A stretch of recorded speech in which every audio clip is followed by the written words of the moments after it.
Hi, I'm Scott, and this is Between the Stretchers. I'm Austin, and we're coming to you from A1 Transportation and Funeral Service.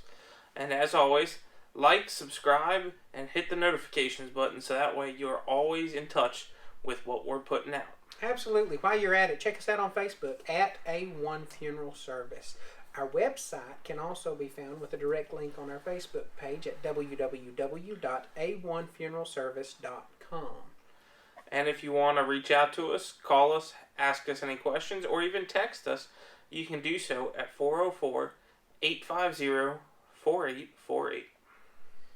All right. To get into today's episode, we've got quite a bit of stuff to cover. We're going to see how it goes. This is the first official episode of Between the Stretchers. I'm excited about it. It is. I like to talk, so this is going to be probably my favorite platform that we use. But it's a great platform. We have several things we're going to talk about today. To kind of give you a rundown, we're going to talk about a New York Times article about a girl that is placing flowers on bodies in a New York morgue. And I really like it. We'll get into it a little bit more. We're also going to tell you about some PPE options and how to get those and order them with the assistance of NFDA. We're going to talk about the mock funeral procession here in Georgia. That was interesting. Yes. That was a little shocking for our industry, but hey, it's definitely going to be fun to get into. Another thing we're going to talk about is the challenges of funerals and gathering during COVID-19. That's something that has been very creatively overcome. Yes. And we're going to talk to you about the options there if you're not already aware of them. And if you have something we don't mention here today, we really want to hear about that. We want to be able to share it. And if we do run into something to share, of course, as always, we will mention you in the episode we share it in. And there's also the option of you being a guest on our show.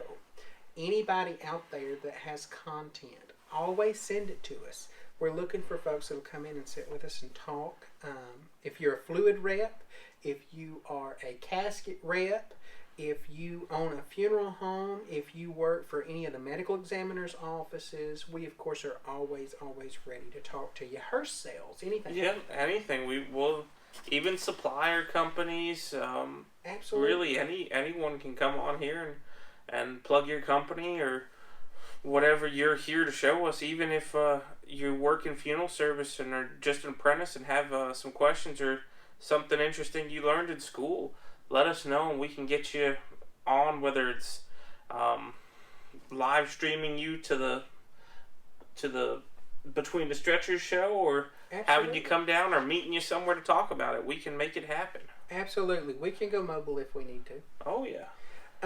Also, another topic we're going to cover is the volunteer opportunities with COVID-19, because it is a need, and there are heroic people volunteering every day to fight this pandemic. I know that there are a lot of things with it that there's controversy over, but regardless, our healthcare professionals, our nurses, our first responders, our last responders are reacting heroically to this pandemic.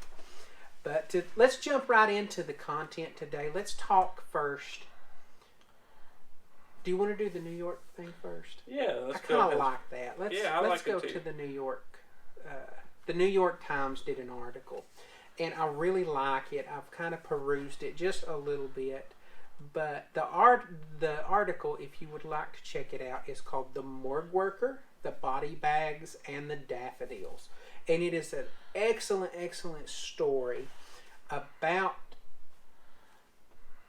this employee and what she does for the bodies there in the morgue. If you would tell us a little bit about her and about that. Well, the employee is a forensic technician at the hospital morgue for, I'm trying to think who it was, Hackensack, isn't it? I think it was. It is Hackensack, I'm pretty sure. Tanisha Brunson Malone. That is the person who is doing this, and what she's doing is really neat. It's Hackensack University Medical Center. Yes. And she is going out and, I believe on her own dime, purchasing daffodils every morning on her way into work, and then taking them to the morgue and placing them on all the bodies that they're sending out to the funeral homes. And no one sees it other than her and other morgue employees or the funeral homes picking up the bodies. But even though no one else is, the families aren't seeing it, she's putting in an amazing amount of effort to do what she feels is the right thing for these people that have passed away from COVID-19 and really, I'm guessing any other disease or anything else they might pass at the hospital. Absolutely. But she's going above and beyond the call of duty for what her job title is there. And the value in what she's doing is often lost in today's society because the memorial of our deceased loved ones is often being lost in today's society, with direct disposition on the rise, as well as the push, the swift kick in the rear end, per se, by this pandemic. Yes. A lot of people don't understand about the respect, the dignity, and the honor in remembering someone's life. And I know it is not for the deceased, but it is for the living. And this is her way of paying respect to these people.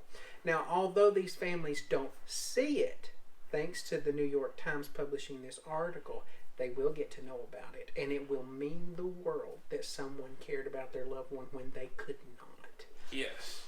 It's a huge thing. And I think, I want to say she's to be commended for what she does, because that's, like Austin said, in a day and a time, it's something that's just unseen and unfound in most places. And I think absolutely, to bring a little more humanity to what's going on in this disease is just a huge thing. Absolutely. Especially, like you said, when we can't have services. And she's given a ray of light and a ray of hope for not only the people she works with, not only herself, but the funeral home staff that has to go to this morgue to pick up these deceased individuals. Part of her job is she oversees funeral home pickups for patients. Now, if I go to a hospital or to a morgue and I'm taking a patient into our care, then, usually it's a very clinical situation. But when I get to see something personal with that body, I know somebody cared about that person, and that goes a long way to brighten up my day. Hope for society, hope for the world, that sort of thing. Maybe call me an idealist, but that's just how I see it.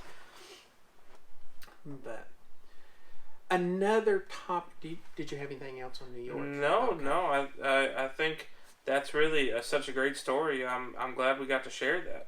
Absolutely. Something we want to do to kind of help you guys out. We're going to talk about PPE. Yes, that's Amazon. And very NFDA. important right now. That is a huge thing. Let's see here. It's the purchasing PPE on Amazon. Yes. As you may know, Amazon has been restricting the purchases of PPEs to medical personnel only. Right. Exactly right. Now, one of the things, like I say, NFDA, although they're not sponsoring us, we will have to talk to them about that. I know a few people. Yeah. But anyway, to give them an extra little plug here, they are working themselves to death to make sure you get what you need to do your job and for us to do our job. One of the things they're doing is working with Amazon. Now, they have worked feverishly to get Amazon to loosen these restrictions on PPE. And something that they've been able to do, NFDA is pleased to announce that Amazon has agreed to sell PPE to NFDA members who are on an approved PPE purchase list. Now, that is the caveat. You do have to be on the list, but there is a way to do that. Tell us a little about that. There is a link if you go to the NFDA's website and go to the PPE area, you can go to the availability of PPE page, and there is a way to get into the link where you can put in your information, log in, put in all the things you need to have, so that way you can get on the list to be one of the approved people to purchase PPEs through Amazon. We have been using some other companies to get PPE, but a lot of them are running out. Or it's taking a lot of lead time to get it here. One of the companies we order PPE kits from no longer has that kit in stock, so we've had to revert to another kit. It's a little bit more expensive, but safety does not have a price. You're right about that. But this will give you an option. It's another option to help you with your day-to-day routine. Get that PPE. Protect yourself. I know that for those of us that are young, healthy, stuff like that, COVID may not be as big of a concern as those who are immune compromised. But immune compromised looks like many things. There are people who look as young and healthy as anybody else, and they may suffer from Crohn's disease. They may suffer from some form of cancer that they're taking treatments Diabetes. All these different things. Asthma is a biggie right now. That would be a very important thing with a respiratory disease like this. And I do know, unfortunately, a lot of funeral directors smoke heavily, so COPD is prevalent in our industry. It is. But that would definitely give another option to try to protect yourself from this virus. It's not going away anytime soon, but we do still need to be cautious. It's still a new virus, and we don't know how your specific body is going to react to it. And the NFDA also, in case you're having trouble or you're in a hard-hit area and you can't wait for Amazon to deliver, there's another thing on the NFDA's website that I don't know if people are aware of, but it says if you're having trouble getting PPEs, go ahead and try and contact your state's Emergency Operations Center. Mm-hmm. That way they can try and help you get some PPEs quicker or in a faster manner than you might be able to order from one of the companies, and that will keep you and your employees protected. As always, stay safe, and that's the most important thing right now. Absolutely. Stay safe and healthy, and do what you can to always use the proper PPE when dealing with COVID-19. Yeah, like we just said a minute ago, the only dumb question is the one not asked. A small town firm that we work with from time to time was having a PPE issue with masks, specifically N95s, and reached out. Actually, I believe the coroner's office reached out to them and provided some N95s and stuff because they had been provided those by emergency management. So that kind of, helped them out. They didn't have any other options, and that kind of helped things move along until some stuff did open up. Yes. But that's definitely ask your local emergency responders, ask your local emergency management, and they will help you in that department.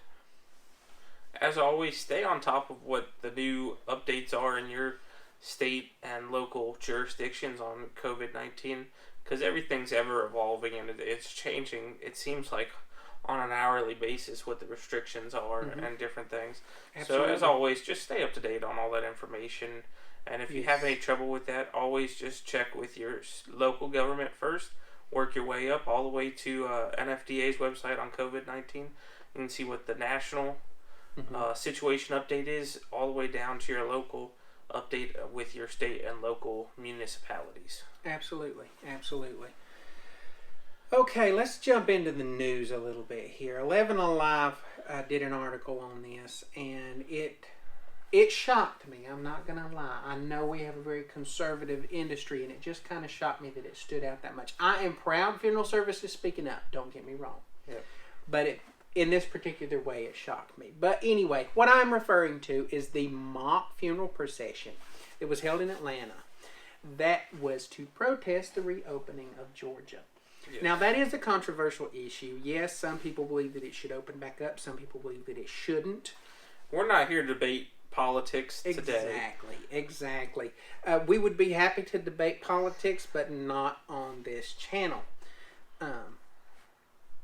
But anyway, the protest was a rolling one. It was staged by a line of cars that appeared to include a small handful of hearses. Now, that was supposed to be, if I'm correct, symbolic of Georgia's funeral. Yeah. Everybody gonna die, that kind of thing. What do you do? Yeah, I believe so. And there, it's neither here nor there. It's one of those things. I'm not excited about it. I'm not upset about it. It's just, it is what it is. The government has to do what they feel best. They have to do, if economy has to usurp, then it has to usurp. If I'm sure that if it was that big of a deal and that we were in that much trouble, they would shut it back down. I believe so. And, it was organized by the Georgia Coalition to Save Lives. Mm-hmm. And I understand it's something we definitely want to save lives. But I think a big part of it is the fact that we're doing everything we can to help people and do what we can. But in helping people, there's also, as we've seen, a slowdown of the ability to get things because a lot of places are shut down. People can't get PPEs. People are out of work and struggling for money. And, if we can maybe find a way to get some of these shortages fixed, there's possibility of knocking this out. But for that, I don't know. Again, we're not here to discuss politics. It's just something that we found interesting. Oh yeah, and there is a video you can watch about it on 11 Alive. If you will go to the 11 Alive and search mock funeral procession protest Georgia reopening, then there's a video there. It's interesting. It's very interesting. It tells you the funeral home it started at, that everything was rolling out on. We won't mention them here. I don't feel any need to do any extra. 11 Alive had pretty good coverage. Yep, they did. But it's definitely worth watching. It's an interesting video. I would take the time to do that if you have it. I know a lot of folks in this industry don't have a lot of spare time, but it's fun to keep up with stuff anyway. And as always, socially distance and wear your mask. Of course. And we say that jokingly. We will joke about everything. And if you work in this industry, you know why. Yep. We do that. We do wear our mask when we need to, when we're out, but we spend most of our time together. So if one of us has it, we're both going to have it, unfortunately. But, I don't think either one of us has it, so we're not worried about that. Right. If we have it, it is asymptomatic. And that's an option. That is. So, hey, we'll plead that option. As they did say, I think Kemp struggled with that idea a little bit, but we'll move on to another topic. Why not? But anyway, another one we are going to scratch right off of the 11 Alive. They did another good article. Sadness upon grief, tears without embrace. Georgia funeral directors prepare for a possible death spike. I have not noticed a massive death spike. But now you do have to take into consideration, and this may be a controversial statement. If it is, tell me in the comments or whatever. But, if you get hit by a steamroller and you have COVID-19, they are going to put that as cause of death, it seems like. It does. But, that's just... It seems like everybody... As you've seen, I think in New York, they talked about the fact that they're going back. And maybe it wasn't New York, I'm not sure. Someone somewhere was going back and reclassifying some of the deaths that were COVID-19 and changing them because they didn't feel that they were really COVID-19. Because I think one person was shot and killed and they had been listed as COVID-19. I need some more coffee. But that's neither here nor there. I know that's personal opinion, but it's a pandemic. There's going to be excitement. There's going to be... Yep. They had COVID-19. Yes, it does need to be on the death certificate. I will leave it to the physicians to decide which box. Let them figure that out. Exactly. But anyway, back to this article, Sadness Upon Grief. This article kind of talks a little bit about the rites and rituals of traditional mourning are on hold. Now, yes, briefly they were. But there are a lot of creative people in our industry. What is the saying? Funeral directors are wedding planners on a tighter schedule. Yep. We will find a way to make it happen, and we will make it happen overnight. Yes, we will. And thankfully for that, we have seen a lot of creative options. And one of the big ones is the drive-through wake. Yes. Tell us if your funeral home has started doing this. I think it's an interesting way to go about handling everything with COVID-19. Yes. I think it's a way that funeral homes have been able to adapt. It's just like live streaming. It's a very important thing that we always adapt to the ever-changing market. Because if we don't adapt, we're a dying business. Everything. I will go ahead and plug a book right here that I think everybody should read. And this is probably free advertisement, but the book is called Who Moved My Cheese?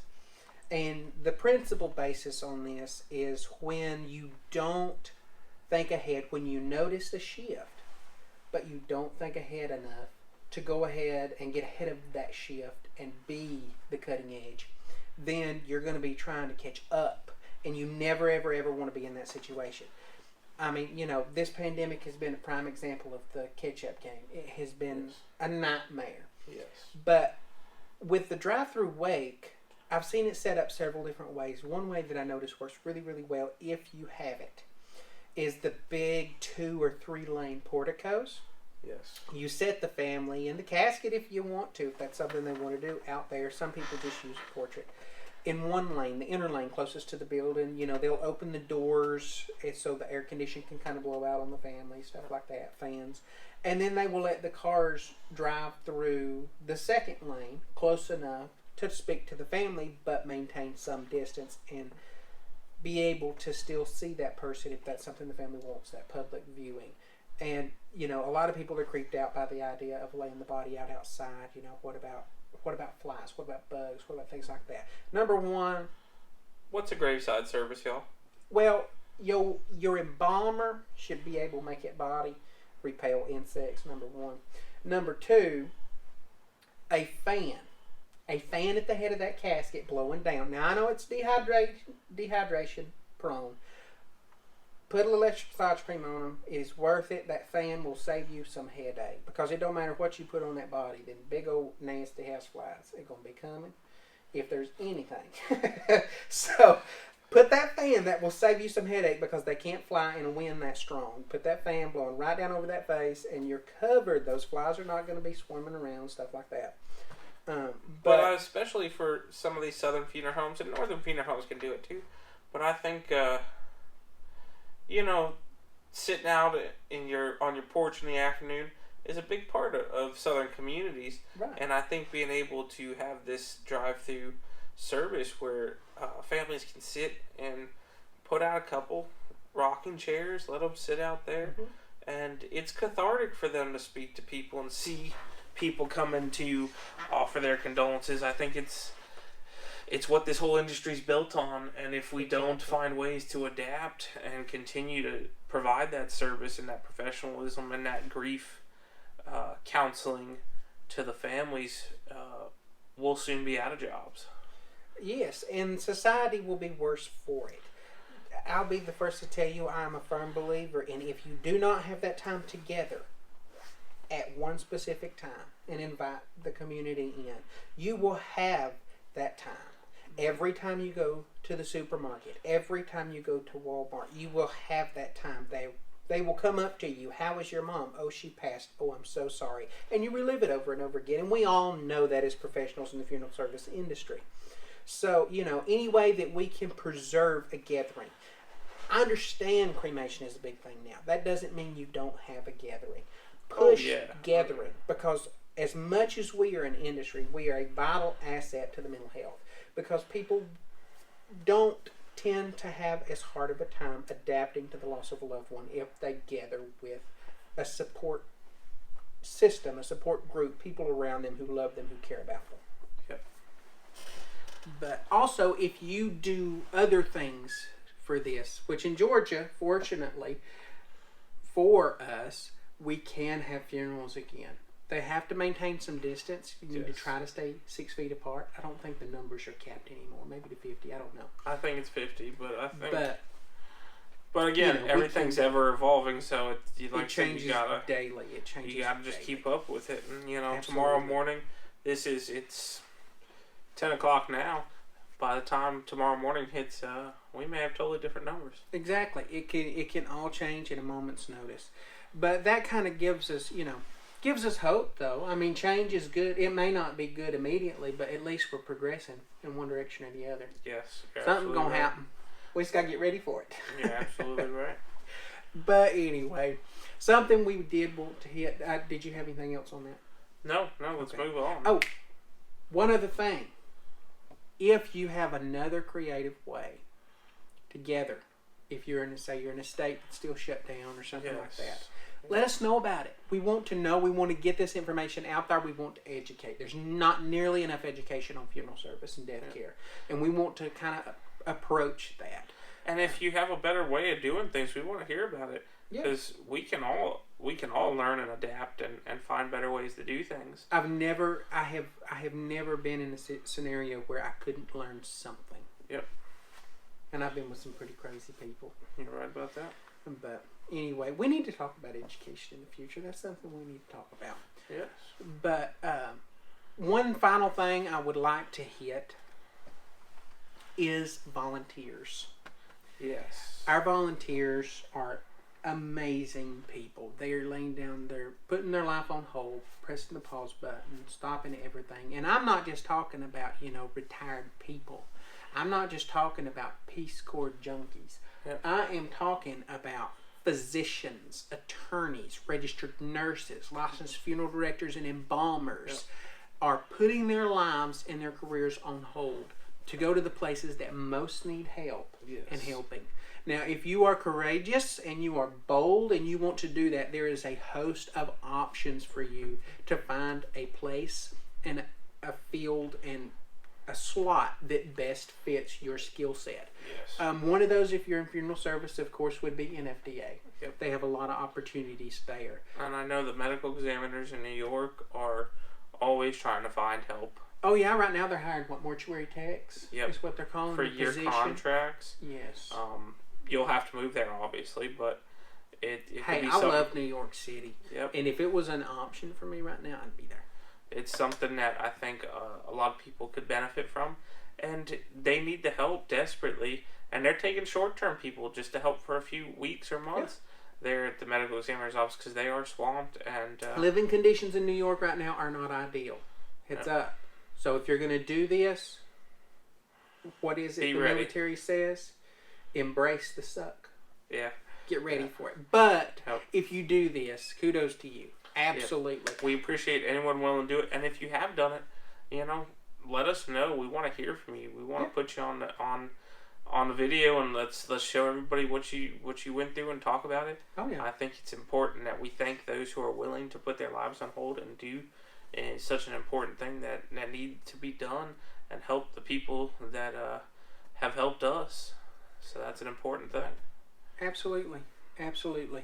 Here is a good question that I got asked. I was just thinking about it because I was just doing it. Tell me your answer to this. Why do most funeral directors tend to rub their hands together a lot? Yeah. We all do it. A lot of us do it. If you don't do it, great for you. But I had a family ask me that question, and I was at a little bit of a loss. I kind of had a reason why I do it, but I'm thinking everybody probably does it for a different reason. Yeah. So if you have any information on that, comment. Let us know. I don't care. Text me. Call me. I want to know. Yeah, let us know. We'll share some of the more interesting ones on our next episode. Yeah. And, as always, if you have any questions, feel free to let us know. And absolutely. Subscribe, hit the notification button. And, let's cross over into another field. Just real quick on the volunteer. Yes. If you are in the medical profession and you are... and nothing to do with it. You just want to help. Some options. There's volunteermatch.org.